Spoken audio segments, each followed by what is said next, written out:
Hey guys, Phil Baumhard here. So for today's knife of the week, I got two Yankee Slayer D-Guard Bowie knives to show you. So they both are on the larger side, about 18 inches in the blade length. I'll just double check that right quick. Yeah, this one's actually a little over 19, and this one's about 17 and a half. So both real big blades.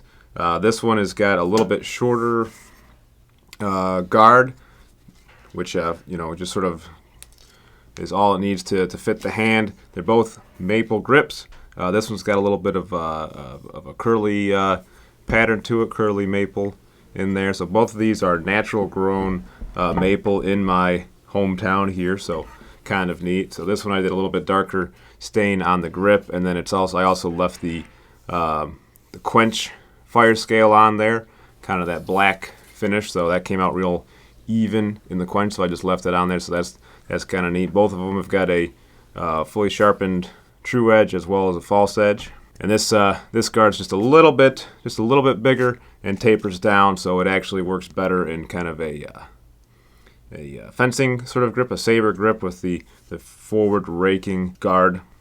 And so on both of these, I was attempting a little bit different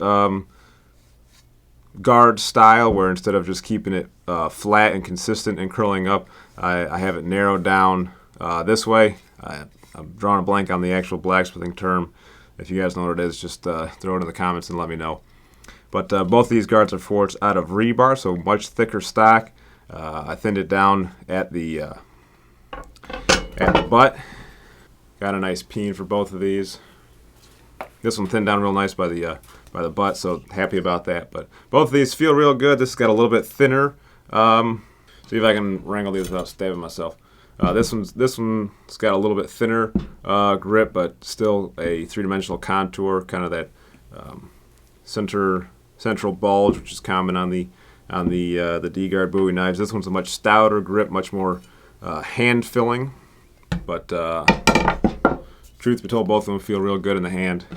And then this one I just sort of did like a brushed finish just to get the most of the fire scale off of there. There's still some hammer marks and stuff like that, but both of them got typical leather sheaths with the this is the sewn-on belt loop, much like the Milledgeville belt loops, much thicker though, stouter leather, because the big problem with the Civil War era knives is the belt loops would rip off. Reinforced throat with a copper rivet and some brass rivets down here just for reinforcement and for looks as well. So this one, same thing. Got my birch oil stain on there as well as some neatsfoot oil. And just in case you didn't see my original Yankee Slayer build video, the Yankee Slayer moniker comes from antiquity. So a Union soldier had, he was in Georgia at the Milledgeville Arsenal and found one of these big D guards and took it home with him. And so he made a little tag for it to display at his house, just a little handwritten note, and he called it the Yankee Slayer. So, this was, of course, a Yankee who was calling it that, just because, he thought it was a badass name. There's actually no evidence of these being used in battle, no evidence that these D-Guard Bowie knives kill anybody. There was a few knives used in combat in the Civil War, and that's actually detailed in my Bowie Knife Fights, Fighters, and Fighting Techniques book that I just did a book review on. There's a whole chapter on the Civil War if you're interested in that. Obviously, he thought it was a fun name, kind of a cool name, and so do I, and it just, it's in terms of marketing, it's a better sounding than just D-Guard Bowie knife. The Yankee Slayer is kind of exciting sounding. So, anyways, that's why they're called that. It's got nothing to do with killing people from New England. If you guys are interested in buying either one of these knives, go ahead and check out the Etsy web store. There's going to be links at the top of the video, and then as well as the description box. You can also follow me on Facebook and Instagram. Keep up with my latest and greatest work.